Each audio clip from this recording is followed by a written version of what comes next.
All right, everybody.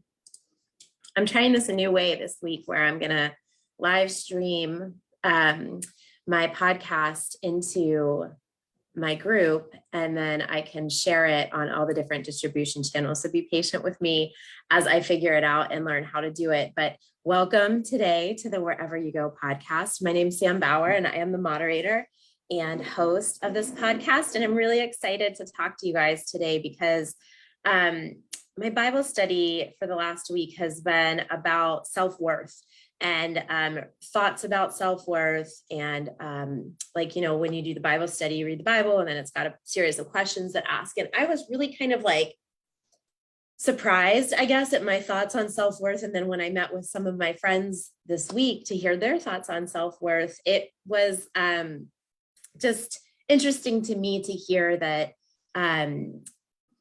we don't seem to have very good self-worth. And so I started really thinking about, where does this come from? And how do we determine our worth? And how can we do better about seeing our own self-worth, but also encouraging others? Because especially if you're a parent, it's so discouraging to see your kids not realize how wonderful and beautiful they are. And I want to be able to encourage that in them. Because it's important. It's important that we don't forget whose we are and how we were created, and that we're here for a purpose. And it's so easy to get discouraged whenever we're getting our self-worth from somewhere that maybe we shouldn't be. So in a lot of this, like all of this stuff came together at once, like it often does. And then God starts to speak to me because I start to ask a million questions, because that's the kind of person I am. And I think a lot, and I pray a lot, and I try to find the best way to address things. And so early last week, my son came home from school crying because he wants to be a super student at their class, which means like if they do something good, they get like a clothespin line thing moved up. And if they get to the top, I guess it's super student. And if you get it X amount of times during the school year, then you get to be in the Super Student Hall of Fame. Well, Will is often overlooked. He could be doing something good, but he's not boisterous. He's not really outspoken. He doesn't do something good and then draw attention to it, which is honestly like a great quality, but he often feels overlooked, and he feels like he's doing some of the same things that the other kids are doing, but they're getting recognized for it, and they're moving up on the super student thing. So at any rate, super upset. My super student was super upset because he wasn't being recognized as a super student. And it kind of broke my heart, because I'm trying to tell him, like, buddy, I get it, because I felt very similar. I think we've all felt that way, where we've been overlooked when we're trying our hardest, especially at a job or in sports. I mean, I remember I worked so hard to make some really great teams when I was younger in sports, and I was never the best player. I had to really work hard to get on those teams, but then like you continue to work hard and you get overlooked. And so my heart hurt for him. And I'm trying to explain to him that, like, even though you're not a super student in your classroom, like, you are a superhuman being, and that is what's more important. And we don't get our worth from being recognized as the super student. So anyway, that was kind of the first thing that happened. And then just a series of other things in my Bible study being focused on self-worth. And it really started making me think about that conversation. And then the conversation I had with these amazing women that I meet with who also were struggling to talk about self-worth. And I struggle with this all the time. I mean, it's not something that the question in the Bible study, I think, was like, what's a specific instance in your life where you struggled with being worthy of something? And does that still come up? And I'm thinking, like, that happens every day. And yeah, I still struggle with it. And like, how do we get past that? So anyway, I started in prayer. I started asking a lot of questions, and I came up with this thing, and it might just work for me. I don't know, but I think it will work for others. I talked to my husband about it. And he also was like, wow, that's a cool way. And we've implemented a new thing with my kids now in the mornings to talk about self-worth. But I wanted to start with a Bible verse, like I always do. And then I want to talk about, share what I kind of came up with for this, and encourage you all to really think about this as well, because I think it's important. It's important that we understand who made us and whose we are, and that he has a freaking amazing plan for us. But we're not going to be able to accomplish what he has set out for us unless we accept that he made us to do that. And in order for that to have happen, we have to be pretty freaking worthy, because we were chosen by God to exist for a purpose. So anyway, I digress. Here's my Bible verse.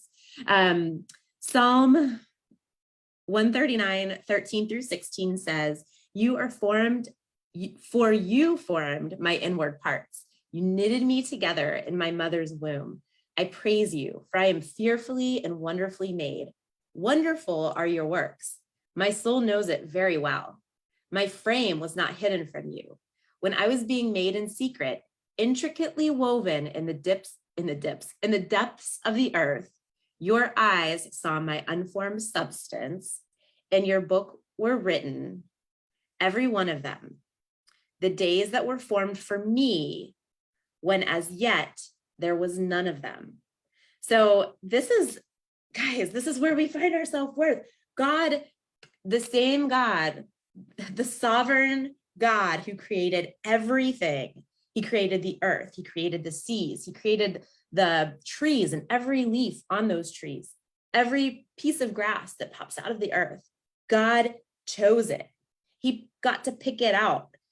All the waters and the animals in the waters, he chose them, picked them out, shaped them, formed them, chose what color they are. And he did the same thing for each of us. He didn't just make a human population and say there will be humans, right? He chose you. And it says right here, you formed my inward parts. You knitted me together in my mother's womb. He chose you. He chose your hair color. He chose your shoe size. He chose your waist size. So guess what? If you don't like your waist size, you need to start being prayerful and grateful. God chose that for you. He chose your gender. He chose whose child you would be, whose earthly child you would be. He chose whose brother you would be, whose sister you would be. He chose whose mother you would be, whose father you would be. He chose what school you would go to. He chose what job you would have. He chose the person that you would marry. I mean, God didn't just say there will be humans and like threw us out there. He picked us. He chose us. He chose us to be born. He chose us to exist. And not only did he choose us to exist, but he chose every single specific tiny little detail about us. He knows how many hairs are in our head. He knows how many times our hearts beat per minute or whatever. He knows all of the things because he chose them for us. So just let that sink in for a minute. He chose you. And that's like the big high level piece of it, right? Like God chose me to exist. That's pretty freaking cool. He could have picked anybody. He could have made me different. He could have, he could have given me a skinnier waistline, and he could have given me, beautiful, shiny, lovely, straight hair that doesn't curl out and be frizzy all the time. He could have chosen me to be, a more submissive wife. Sorry, Rob. He could have chosen me to not talk so much. He could have chosen me to be different, but he didn't. He didn't. He made me exactly the way I am for a reason. He made you exactly the way you are for a reason. He chose your eye color, your hair color, the way that you look, the way that you act. He chose your personality. He chose your heart. And if you love Jesus, he chose that too, which is pretty freaking cool. And so that's kind of where I want to start, is I think a lot of us over years, over time, maybe it starts with not being chosen as a super student, we get our self-worth from other people's perception of us. The teacher that overlooked our good deed, the friend that hurt our feelings whenever we thought they were a real friend, the coach that told us that we would never amount to anything, the parent who put us down instead of built us up, the boss who told us we were not mean enough, or not not mean enough. That was probably a bad example, but like the boss that told us that we weren't good enough at this in order to excel at that. the boss who overlooks your accomplishments or takes credit for them instead of you taking them a credit for. All those things come together in our life and we start believing them. And it stinks because that is not what God intends for us. God intends for us to remember and get our worth from nobody else but him. And man, is it hard, because every day we're interacting with people, right? And we're seeing leaderboards and our name's not on the top. And we're seeing other people succeed, and we're seeing other people have really big houses, and we're seeing other people, with these talents and skills that we don't have. And we start to feel unworthy, and we start to feel not good enough. And that imposter syndrome starts to sneak in, like, well, we don't have what they have and they're doing it and they're so great and we can never amount to that. Or, the person that tells you that your dreams are crazy and you shouldn't do that. You should keep your 6-figure salary job in the corner office because it's a cushy, safe place to be. All of that comes together and we start getting our self-worth from the world. And when that happens, it's a dangerous place to be, because if we're getting our self-worth from the job that we have, or the amount of money that we have, or that our life is perfect, and what we see on social media, Lord help us all, if that's where we're getting our self-worth, we're in big trouble, because everybody posts the highlight reel, right? We don't post the cruddy days. So if we're comparing and we're getting our self-worth from this world, we're going to be in a world of trouble. And we're never going to be able to be the people that God made us to be, because we're never going to be able to believe that we are the people that God made us to be. So here's what I came up with, and I love this. And it's just in the past week, I've started doing this, and the kids have started doing it with me, my husband as well. And it just changes the whole way that I think about myself and what I'm doing. And it really changes my perception of my own self-worth. And it gives me confidence to know that, like, whatever God has in store for me today, I'm more than equipped to do it. Why? Because he chose me to. So this is where this all comes back to, is like, God, in the Bible verse, that I read, it says right in here, your eyes saw my unformed substance. In your book were written, every one of them, the days that were formed for me, when as yet there were none of them. So we weren't in existence yet when God even planned out every day for us. He planned out exactly the decisions we're going to make. He planned out, who we're going to talk to today, who we're going to bump into at the grocery store, or who we're going to, get to have a great conversation with at church, or even over the phone when a client calls. God chose me to talk to that client. And so this is what I really want to challenge you guys to do. And this is what we've started doing. And it's helped us a lot. And it might not help you, might think it's cheesy or whatever, but I think that it's changed my outlook. And so as I'm going through this and I'm praying this, I'm thinking, yeah, man, God chose me. He picked me. He picked me to be born and exist on this earth. He chose exactly what I look like. He chose, and not to say that we can't change it, right? If God wants us to become more fit and have a more healthy body, like that's God chose that for us. Unfortunately, he chose us to not be naturally skinny and perfectly healthy. We have to work for it. God did that on purpose. He chose us for that. So at the beginning of every day, what I would challenge you all to do, and what we've been doing, is just, God, thank you for choosing me. Thank you for choosing me to be Will and Andy and Tyler's mom. Thank you for choosing me to be Rob's wife. Thank you for choosing me to be my client's insurance agent, that I can serve them and help them, Lord. Thank you for on Sunday, I got to sing at church, and I generally get nervous about it and even feel a little anxious about what are people going to think. This Sunday I didn't. And I'll tell you why. It's because I thank God in the morning. Thank you for choosing me to get to stand up and lead the congregation in worship with the band, and like with helping these other amazing musicians, helping us work together. Thanks for choosing me to be a part of that. It's pretty cool. Thanks for choosing me to be my parents' daughter. I mean, Mother's Day was yesterday, and I just couldn't, I said a million times, God, thank you for choosing me to be my mom's daughter, because my mom is a freaking rock star. But it puts the onus back on me. I'm not saying thanks for giving me my mom. I'm not saying thanks for giving me my husband. Thanks for giving me, because then you start to look at them, right? And it's a different outlook. I've thought a lot about this year, about who's in my life, and they're there for a reason. And if they don't want to be in my life, that's okay. I'm going to let that go because I know God has other people that are going to be really good for me in my life. But I hadn't ever thought about, well, who am I to them?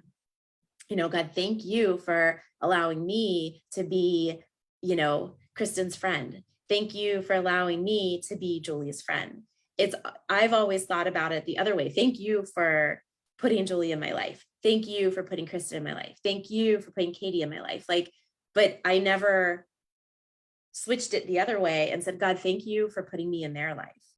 And I think when we do that, it just gives us a whole new level of gratitude for who we are. And it also gives us a responsibility and an expectation to start seeing God in those things. So when I say, God, thank you for giving me Rob. He's a loyal and supportive and amazing husband. I'm putting kind of it all on Rob, right? But when I say, God, thank you so much for making me Rob's wife. Thank you so much for I want to use the word choose because I think it is a strong and powerful word. Thank you for choosing me to be Rob's wife.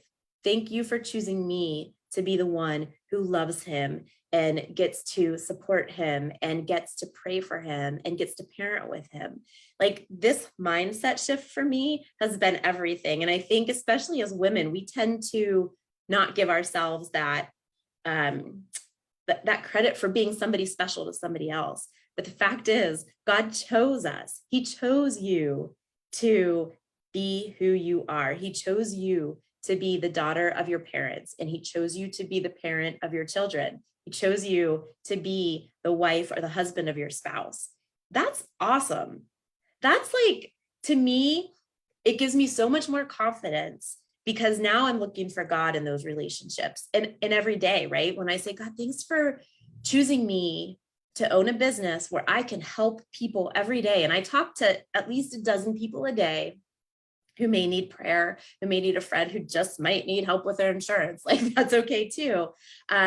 But God, thank you for that. And now in my day, I'm looking for, okay, my phone rang. I'm going to thank you, God, for choosing me to talk to this person. And now I'm looking for God in this conversation. And what can I do to serve God better through that conversation, through my marriage? How can I say, God, thank you for choosing me to be Rob's wife. And now today, I'm expecting to see God in my relationship. You guys, I'm telling you, we have to find our self-worth in being chosen to be who we are because God chose us from the way he formed you in your mother's womb to the person that you have become, to the person that you are, to everybody around you. He chose you to be that. And even when we go through hard times and good times, it's easy to think that we're chosen for good things, right? When something good happens or recognized, God, thank you so much for I got recognized. It was awesome. I praise you. Thank you so much. All glory to God, right? But when we're going through really hard times, do we say, God, thank you for choosing me to go through this? When my daughter was sick in the hospital, there was a lot of prayer and there was still so much joy in my heart. But now that I look back, I wish I would have said every day, thank God, thank you for choosing me to go through this. Because now I can easily say that. Thank you for allowing me to go through that because now I know what it's like and I can relate to other families who are going through it and I can cherish my family more. And I look at life differently than I did before. So God had us go through that for a reason. My miscarriage, the worst thing that ever has happened to me, at least up to this point in my life. I know there's a whole lot of life to live still, but God, thanks for choosing me to go through that. It was hard and it stunk, but I know that you chose me to go through that because I needed it. For some reason, it's going to make me better in the end because I know that all things work together for your good. So I think you can constantly do this. I think that you can wake up every morning. So here's what we do in the morning on the way to school. My kids give me 3 affirmations for the day. So Will's this morning, I think was, I am loved, I am smart, and I am energized because he was really tired this morning. Mondays are rough in the Bauer house. And then we say now, who did God choose you to be today? And so for Will, I think, I forget what he said this morning. But like Rob said, God chose me to be the best truck driver I can be today, because that's what he's doing today. And for me, it was God chose me to be a servant to my clients. And I think when you start declaring out loud, God chose you to do something today, you're going to start seeing him more in your day to day. And you're just going to feel more confident about who you were. But going back to that self-worth, it's really hard not to understand that you are worthy when you know that you were chosen by God to do whatever you're doing today, to be whoever you are today, to be wherever you are. I mean, Rob and I were kind of joking. I was like, oh, I'm out of gas. God chose me to go get gas this morning. But it's true. Like, it was part of his plan for me to stop at the gas station. It seems like such a small, mundane thing, but I was able to smile and say hi to the man who was pumping gas across for me. And maybe it made his day better. I don't know. And we don't always know, but the one thing that we can always find confidence in, the one thing that we can always find self-worth in, is that we were chosen. If you are here today, if you're listening to this podcast, you were chosen. God chose you to listen to this podcast this morning. So hopefully you're hearing my words and you're being inspired. And I could wake up and say, God chose me to speak these words into my podcast today so that my friends could hear it, or my listeners can hear this idea about self-worth. But I just really caution you against getting your self-worth from anybody other than God.